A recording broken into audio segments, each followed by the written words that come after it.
We are back. We are back. Welcome, everybody. Sons of Montezuma podcast, of course. It is a Kiss the Rings episode now, and I want to welcome you guys all. Make sure you hit that like and subscribe button. San Diego State Aztecs basketball is what we're talking, of course. And I'm an Aztec warrior. Ah! We're back from Vegas. It's been a rough week for Aztec Nation, guys. We made it back from Vegas in one piece, of course. Mr. Fiend was there with us. And he stayed there. You had an extended stay. You got to see the third game, man. How are you doing? I'm doing okay. 1-2. At least we didn't go 0-3 like Vegas, so UNLV. So doing a little better than them. That's always good to see. Mike. Good to see you, dude. Good to see you. How are you doing? Good, man.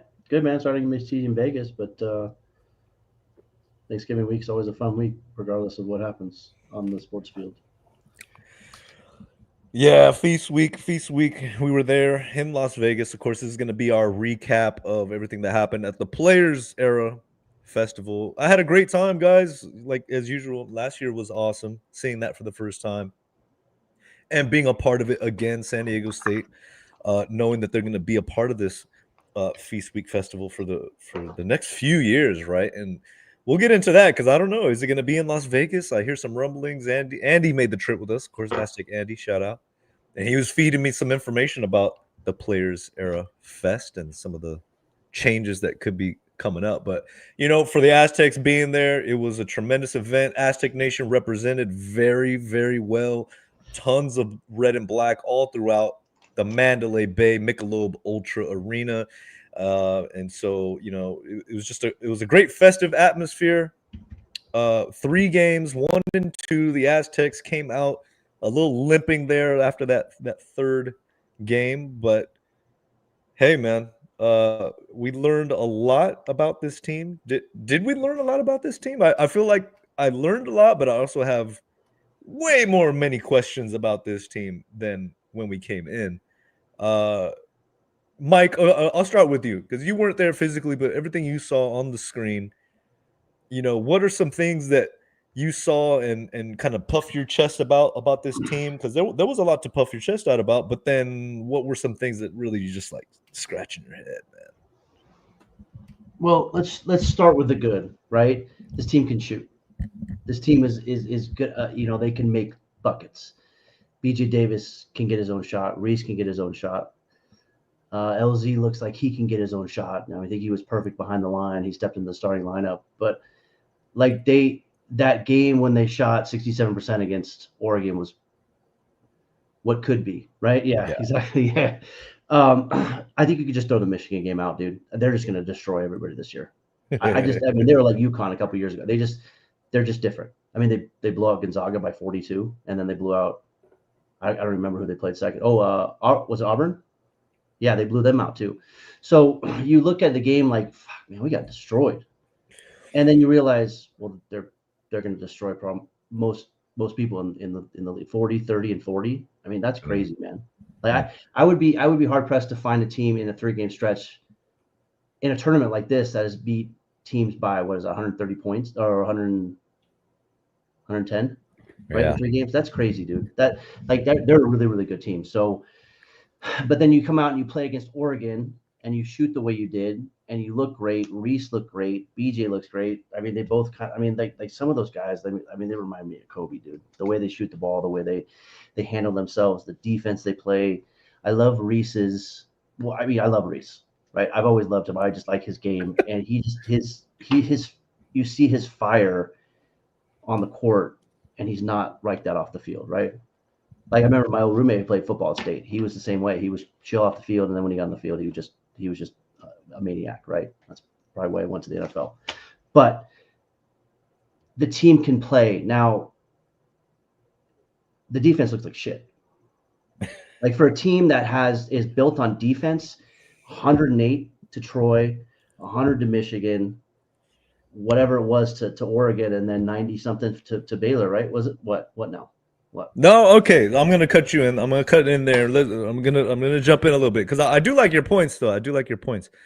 But the 3 games, Okay, Michigan, Oregon, Baylor. 3 great games, by That the way. first, Those are 3 great games to play in those oh tournaments. man, I mean the level of competition, Yeah. you can't get any better. I And to mean, get this revenge is what against you're. Oregon, last year, right? Which, hey, yeah, but like, okay, go ahead. Sorry. But okay, but Michigan, if there's a small silver lining playing Michigan, I mean that game fiend was so frustrating. It was just a tidal wave of what they wanted to do. But I hang my hat on 94-54. We were the only team to keep Michigan under 100 in the Players era. We kept them under 100, fiend. Man, impressive feat. 102-72 against Auburn, 101-61 against Gonzaga.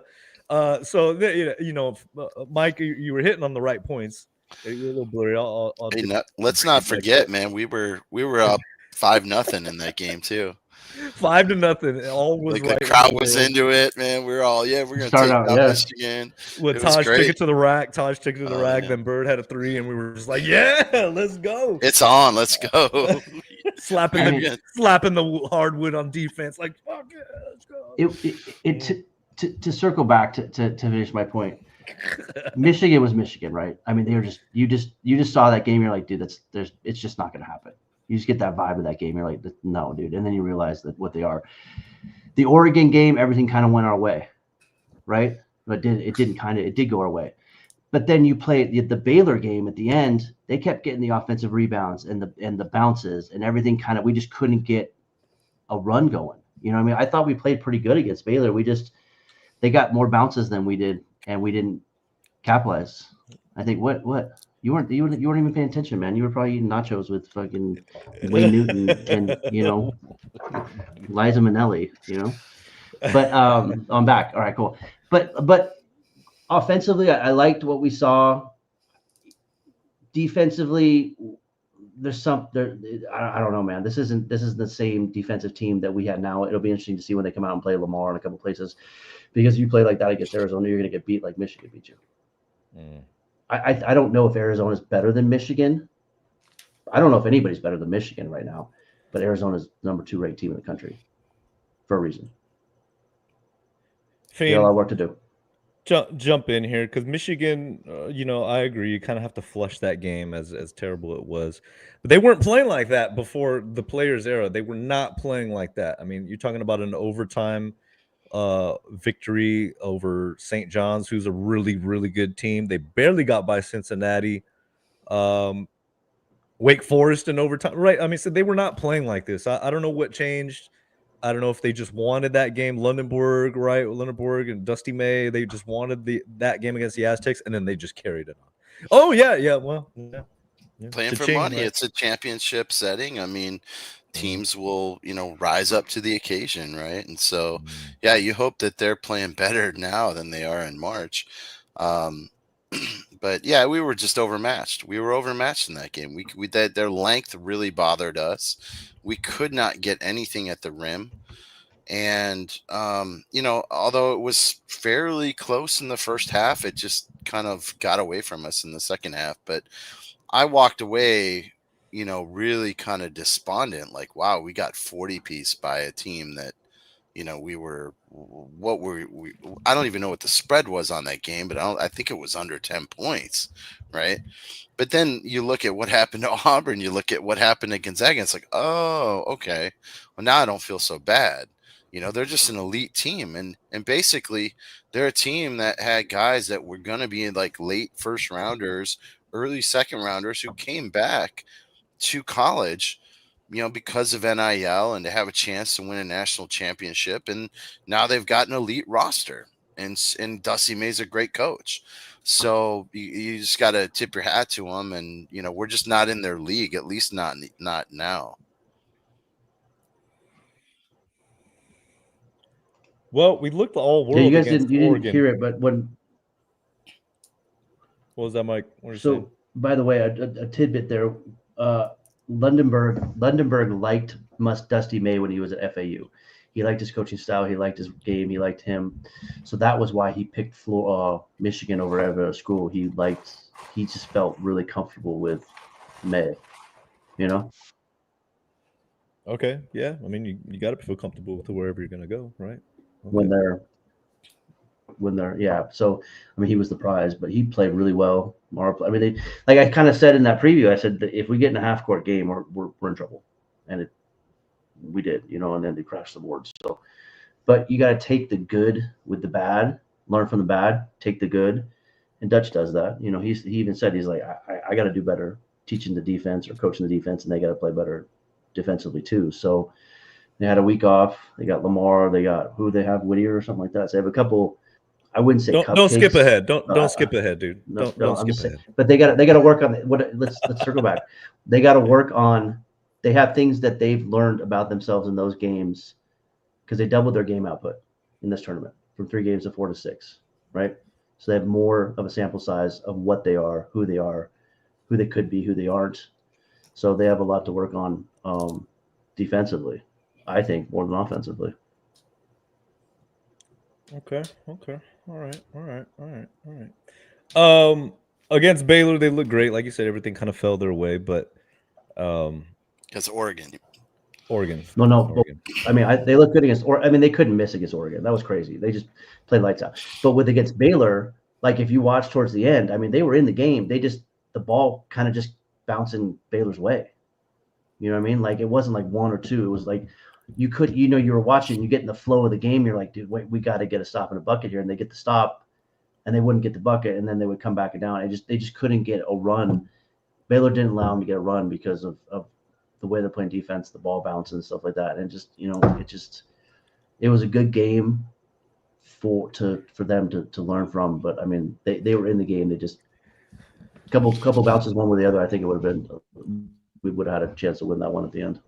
My question about the Baylor game was more like the lineups, and I know that's something that we're always going to question on losses is playing the right guys at the right time. And in that game, it really felt like your starters were on the bench. Your guys, you know, that were I think contributing the most were on the bench in that crunch time, and they were down by like 12, and they ended up losing by 10. It just I didn't understand it. And coach has forgotten more hoops than I'll ever know. But when it comes to that, like I don't understand, and that's what I say. It left me with a lot of questions coming in. Are you playing the hot hand? Are you playing who you see a potential matchup? Was it due to foul trouble? I'm not sure exactly. Magoon played 9 minutes against Baylor. 3 fouls, I get it, and it was really frustrating in that first half. He was on the bench for the most part, but 3 fouls that's not benchable to me. I know some people were saying, yeah, the defense was bad. Okay, I get it. Maybe Mike pointed out, hey, maybe he's winded, right? 3 games in a row, coming back off the injury. Maybe he's winded. I just didn't understand it, Fiend. I mean, you were there by that point in time at the Baylor game. I had made it back down to San Diego, so I was watching on TV. What do you think about that rotation, though? I mean, are those legit issues, or is this just kind of like, all right, Mateo, like chill out?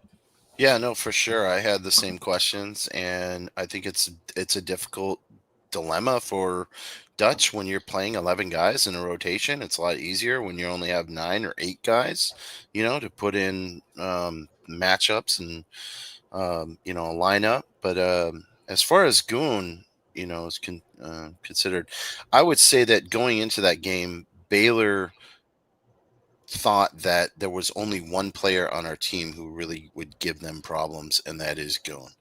And you could tell right off the bat that they were trying to isolate him to try to get him into foul trouble.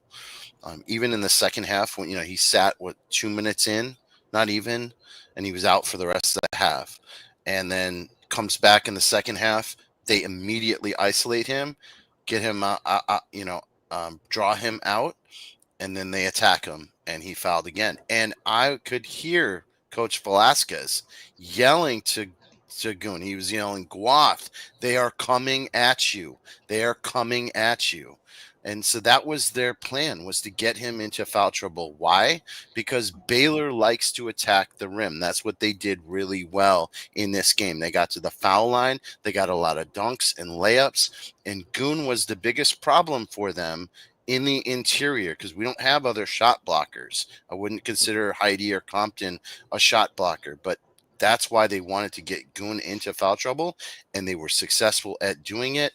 And that was a big part in why I feel like we lost this game. And it was frustrating for Goon too. You could tell he was really frustrated with the fouls, but he needed to have better smarts, especially on that offensive rebound where he went over the guy. You just cannot do that. He's too valuable to, he is, when he's on the floor, our defense is so much better because he can protect the rim. I know we were talking about it. The only other rim protector perhaps on the squad of that nature would probably be Thokbor, right? Just the nature of his size. And that's one player out of all the players, out of all the rotations, it's kind of one of those things where, okay, well, some spot minutes. Of course, it's always towards the end. Super young player, redshirt freshman, I get it. But that, when you have so many players, you're always going to be questioned. Interesting point there about Magoon and being attacked at. I mean, that's going to happen. It's going to happen for the rest of the year. This is probably what you're going to see, no matter what team you're going to play. Yeah, I don't know if you guys saw. There's a really good article that Ziegler put out talking about the defense.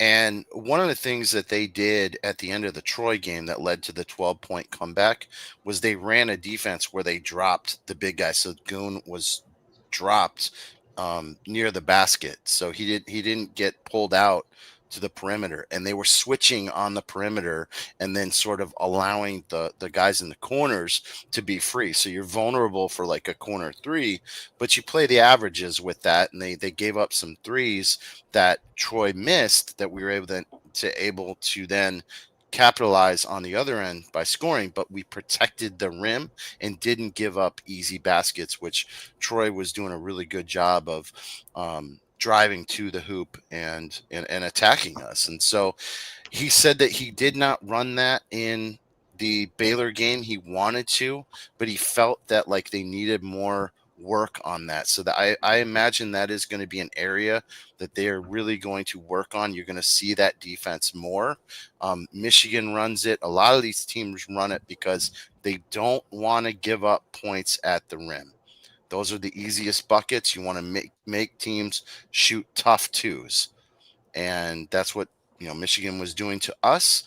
And Baylor was doing that to us as well. And so I feel that like our defense is going to improve. It's just going to take a little bit of time. I think that is the question, right? You walking away and it's kind of like, okay, are we sticking to the mantra of defense first? Or I think some people had in their minds that question, like, are we sticking with that, the cultural identity, or are we kind of making room for offensive players to maybe change things? I can't say for sure. I think the defense obviously needs a lot of work, but especially when it comes to the point, right? I know that was a big topic. LZ got the start against Baylor, which I think that got a lot of people excited because he had been really playing offensive. Like he was the only one that really looked like he was playing his game, picking his spots, even against Michigan, who's the bright spot that was just anywhere he wanted to go on the court. He was getting there, pulling up the mid-range, whatever it was, and he was hitting the shots, right? But is there any kind of I guess watering down? And I'm not saying I'm picking on LZ or anything like that, but just with all the players that make up this team, is there a little bit of that watering down, or do you guys think the coaches are they're trying to coach up that defensive, trying to reestablish that culture with this team? I mean, that's our culture. They're going to play defense, and they're going to get better at defense, or they're not going to play. It's pretty simple. It's always been like that since they've been here, right? Mm-hmm. So yeah, we're a better offensive team than we've been in a little bit, right? But we're not going to change our stripes just because we're not all of a sudden become a defensive juggernaut for 15, 20 years, and all of a sudden we're just offensive. That's not how they tell them, hey, if you want to come here, you're playing defense, then you're going to play offense, right? but you get 50% against Michigan, and then Baylor shot 53%. They need, this was a good kind of test for this team because you get the, hey, this is the best team on the roster they've ever had, on paper they've ever had. Okay, cool. You still have to go out and play, right? So this is going to be interesting how they rebound from this, because the culture of this university's basketball team is defense and rebounding, right? Now we have better offensive players, but you bet your ass they're going to be working on defense the next couple of days before the next game. It'll be interesting to see who plays, because Tay hasn't played that much, right? Sean Newman hasn't played that much. I was a little frustrated with Sean, to be honest with you. But then I saw his stat line. He 6 of 6 from the line, 6 assists, 3 rebounds. He's kind of that under the radar, not going to get you 3 of 5 from shooting and 25 points, but that's a pretty solid stat line. 10 points, 3 rebounds, 6 assists. He does have 3 turnovers, which he'll clean up, but yeah, I mean the defense. This team is defensive minded. They need to get in there, and so I guarantee they've been working on defense. And we'll see how that plays out on Wednesday. Yeah, and to your point about LZ, yes, he's a freshman, so talented, probably the most talented player on the floor, you could argue. Even though we have guys like Miles Bird and and Guath and Reese Waters, but he's a freshman. He's a true freshman. You're gonna get mistakes with that. You're gonna, on the offensive end, you're gonna get some turnovers. You're gonna get some defensive lapses like he had against Baylor, where he gets backdoored, because he's not really paying attention, and they get an easy bucket out of it. But he's got to be on the floor. He's not that bad of a defender. I think he's a pretty good defender. But just because of his length, 6'5", he can handle the ball. He can play on ball, off ball. And he's 9 of 10 from 3-point range this year. He's hitting 90%. So he kind of carried us in that that Michigan game. It would have been a lot worse had he not hit some of those shots. And so that was the breakout for me was LZ, and he was rewarded with the start right against Baylor. I mean, he was not in the starting lineup, and then they moved Taj to the bench, who I feel needs to gain some confidence back, and work on a few things, and I think he'll get there. He's a great player. We've seen it in Swiss League, but LZ is just playing at a whole nother level, and I don't think you can deny that he belongs on the floor. Definitely very impressive. Was there anybody more impressive to you guys in this Players Era tournament? I think for me, I was very impressed with BJ Davis. I really enjoyed watching him out there. It seemed like when he was in the game, and even when Newman was in there with him, and they were both in the backcourt, I thought that was pretty good for Newman in a sense, right? Kind of having him out there, and then of course seeing him along there with LZ at times as well. But very impressed with his game. He gets to the line and he knocks down his free throws, and I think that's something that has been talked about, right? Of course, when you have Nick Boyd coming into San Diego, playing up there in that tournament and just going off, absolutely, right? Somebody who you knew could take it to the rim, hit the free throws, attack. It was nice to see BJ kind of have glimpses of that and being that aggressor and playing with a good head on his shoulders, right? You guys got anything on BJ or your opinions on who impressed you most out of the Players Era?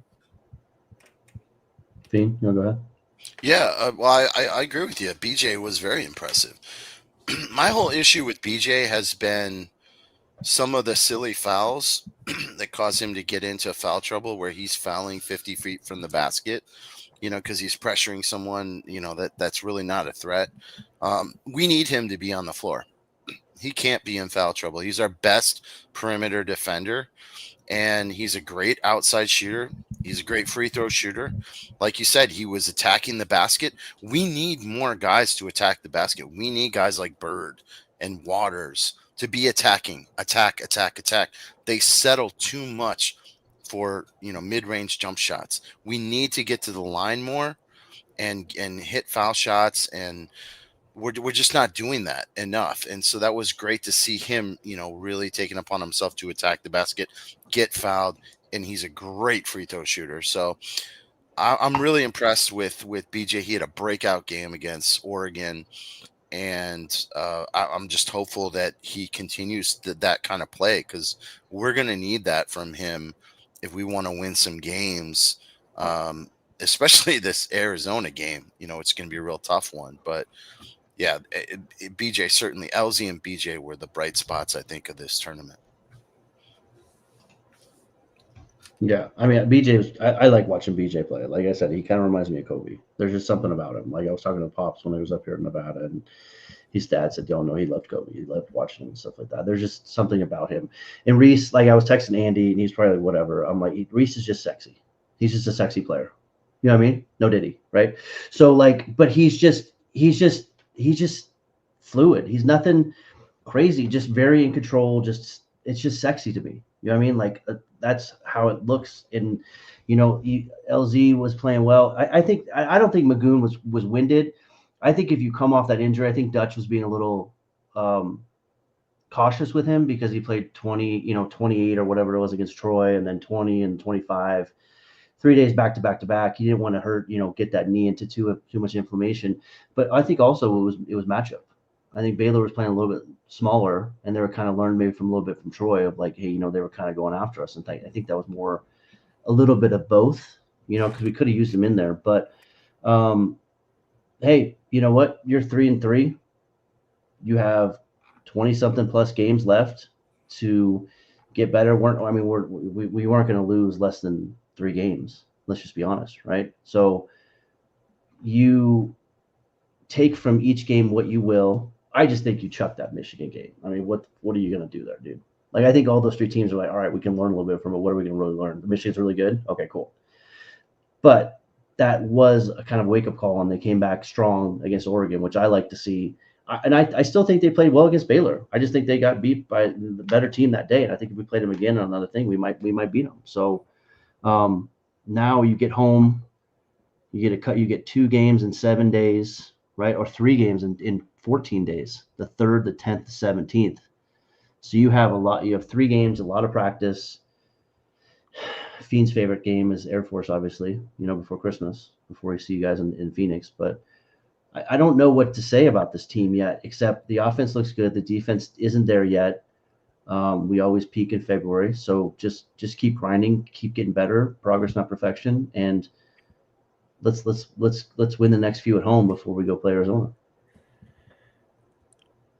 Okay, now we can kind of look at those steps, those next games, like what you're saying, Mike. Utah Valley this Wednesday, December 3rd at home.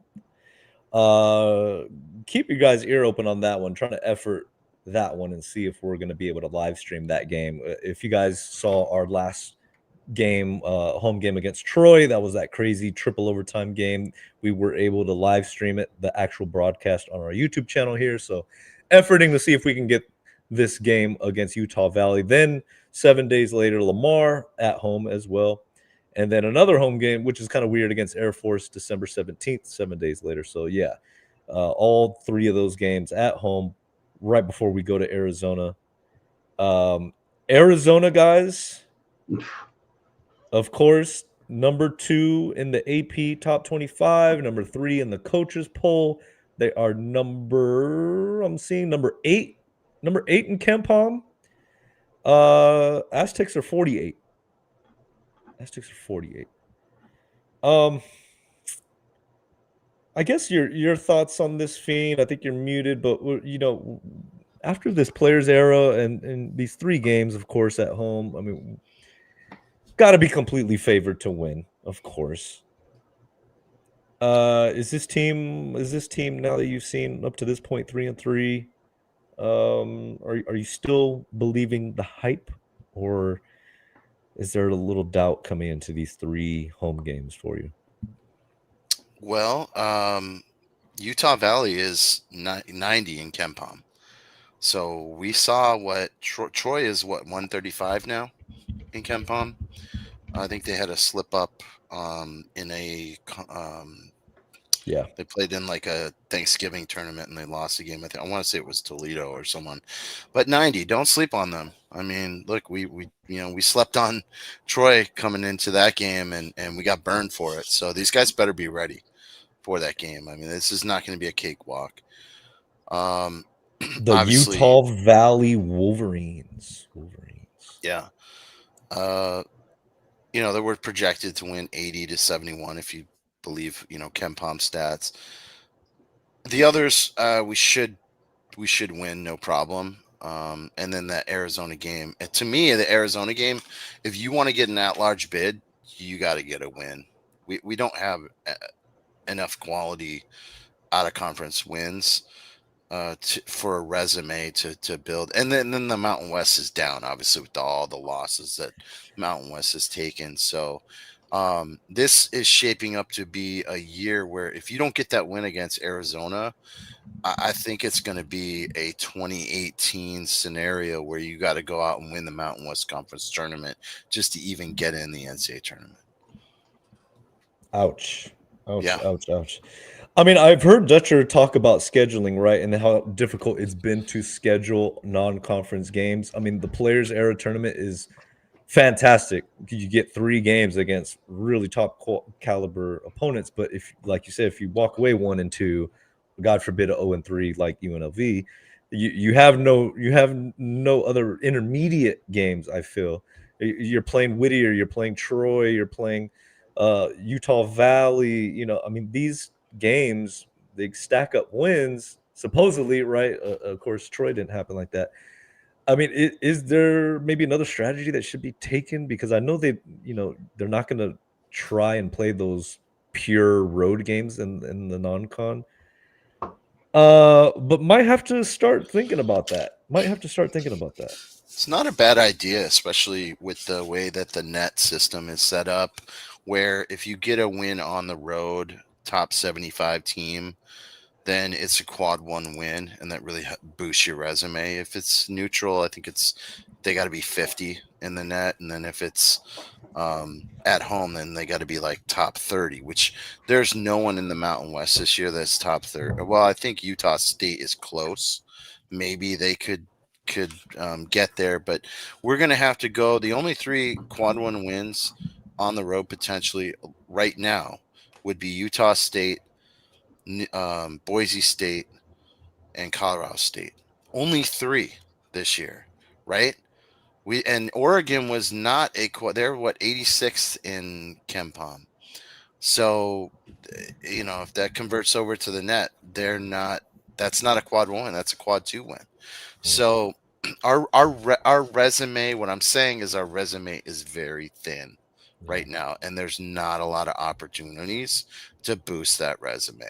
So got to get a win against Arizona, which is going to be, I mean, a massive test, right? They are so good in their backyard too, in Phoenix. We're going to be there. Other than that, honestly, I think you got to win the Mountain West tournament just to get in the tournament. That's where we're at. Tough sledding. Oh man. Well, if they want to burn down the Mountain West on the way out, it looks like it's going to be a little more difficult. Well, either way, looking forward to it. 3 home games coming up before that December 20th trip to Phoenix. We will be there.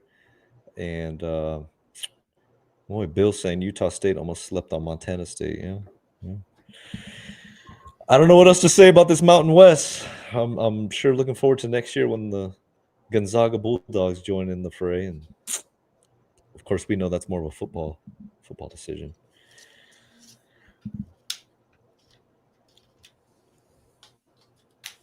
Just win, baby. Just win. That's all you got. I mean, you can't control what you can't control. You can only control winning basketball games, right? So the goal now is get better each day, win the regular season conference in Mountain West, and win the conference tournament. Those are the 2 checks in my mind on the way out. but it's kind of the checks every year. You know, they've said it, the coaches. We want to win the conference regular season, and we want to win the conference championship. Those are our two top things, and then we want to get the Mountain West or the NCAA tournament, right? So I don't, whatever is going to be with this team. They're gonna get better. We know they're gonna get better. They're too talented.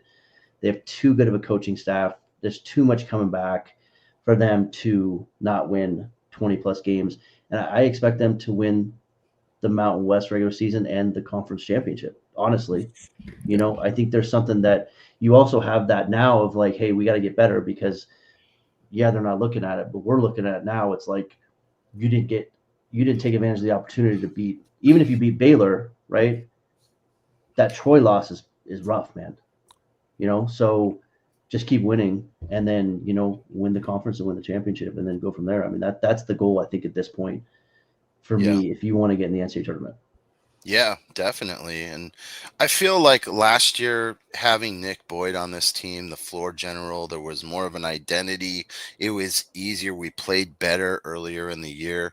Not having a true point guard, and we're kind of moving pieces in and out. It's made it more difficult for this team to find an identity. I think they will find it, but they're not going to find it, didn't find it in November.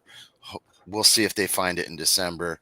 The hope is that this team continues to get better and better because, like you said, they have the talent to be a great team.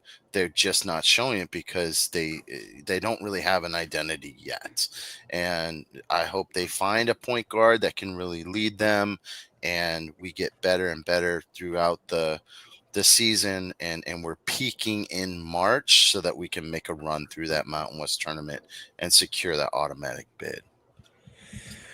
Couldn't agree more, man. That's a good way, I think, to kind of wrap things up because that's, these next 3 games are going to show if those things can get settled, because you got a true freshman out there who's really looked really good at that point spot. But then you got Taj, you got, you obviously brought in, a senior in Newman, who we saw a lot of, but he's not that scorer. That's not his game. We knew that coming into it. So, hey, BJ, maybe hey, they got to get that settled. We will see in these next 3 games, guys. So keep an eye out. Of course, like we said, we're going to see if we can get that broadcast going here on the YouTube channel. But this Wednesday, it will be San Diego State hosting Utah Valley, the Wolverines. And got to get back on track. Back in the win column. Like real quick, the thing that bothers me is again we talk about the defense, and we're such a defensive minded school.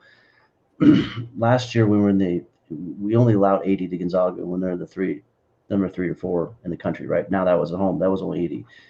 We only allowed 53 to Creighton because they didn't have Fiend's guy in his 12th year, Stephen Ashworth. We only allowed 78 to Oregon last year, and we only allowed 70 to Houston, who was 6-7 last year. So we're talking like a 25-plus point swing to similar caliber, for the most part, teams. So the scales have flipped, and, we got to get back to what made us us. Not us, but the team. I guess, I give people a hard time about that. But get back to who you are. I guess maybe don't get back to who you are, not who you want to be. Or however you want to variate that, you know what I mean? Like, get back to who you are because you need to be who you want to be, and who you were brought in to be is a defensive-minded school that has a little bit more offense now, right? And so these next 3 games are going to be very, very good to work on that and solidify that, because if you play this way against Arizona, they're gonna hang 100 on you too. And I think this team is too prideful to do that, and they're going to work their asses off to make sure that doesn't happen and try and get a win and steal a win. Because if you do get that win against Arizona, that's massive, huge. Yeah. And I honestly, I think Michigan should be the number 1 team in the country this week. I think they should jump from 7-1 when it comes out tomorrow. I mean, I agree. Anybody else playing better than them the last week? Probably not. No, they deserve it. Nobody. Yeah, I mean, they're a really good team. But yeah, so hey, you know what? Great Thanksgiving week. A lot of stuff happened, right? Still a lot to be thankful for. Still a lot to be thankful for. Absolutely. Like real quick, SDFC. I mean, they got Vancouver just came out and just came out like a house of fire and went right after them. which no other team really did this year for the most part, right? But I see all these people and like it's like, so your first year in the league, you're the number one overall seed. You get to the conference championship. Yeah, you would have liked to have gone further, but that's a hell of a first season in any sport. Yeah. Like, be thankful that we got to see that. That was cool. I mean, they've set a foundation, and arguably their best player, potentially in a couple years, hasn't even played because he's like 17 years old, right? So that was a hell of a run. We can say the same thing about the football team. 3-9 to 9-3. It wasn't that was a hell of a football game though on Friday. That was a great football game. Yeah. Yeah. But you go from 3-9 to 9-3.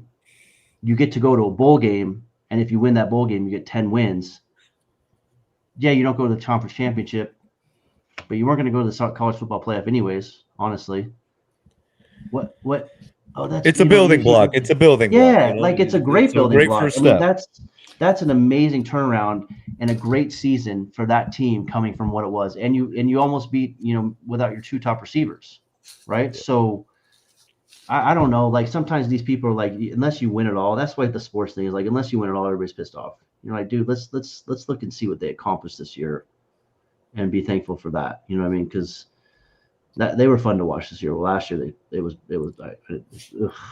I think it's also, I agree with you, and it's a great foundation for SDFC, and they had a great season, and obviously Aztec football has had a great season. We covered that in the last podcast, but I think it comes down to expectations, right? And this team with San Diego State, the expectations were very high coming into the season, right? And they're not realizing those expectations yet.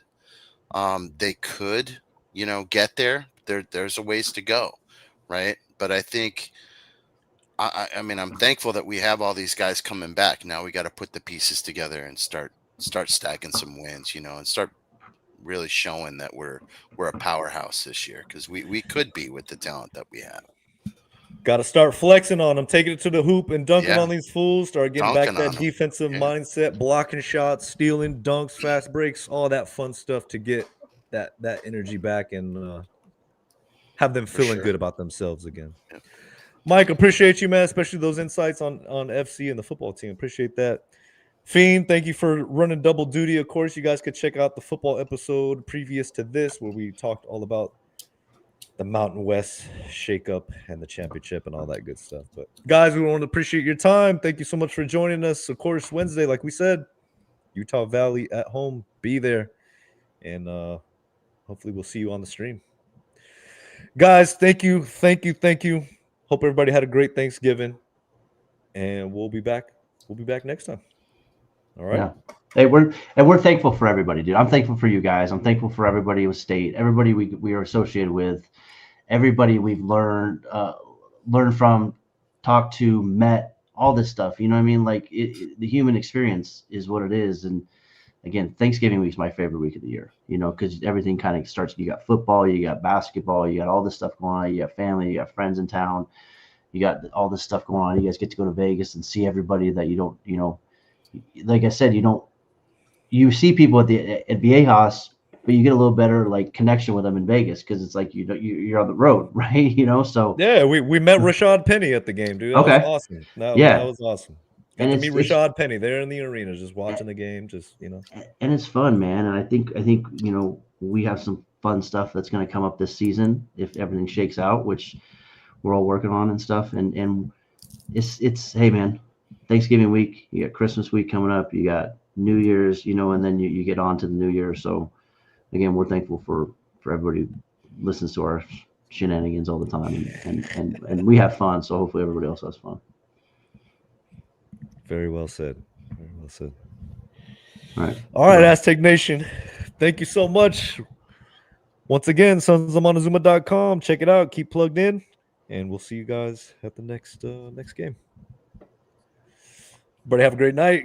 Go Aztecs. Beat Utah Valley. Aztecs. Go Aztecs. Happy Thanksgiving.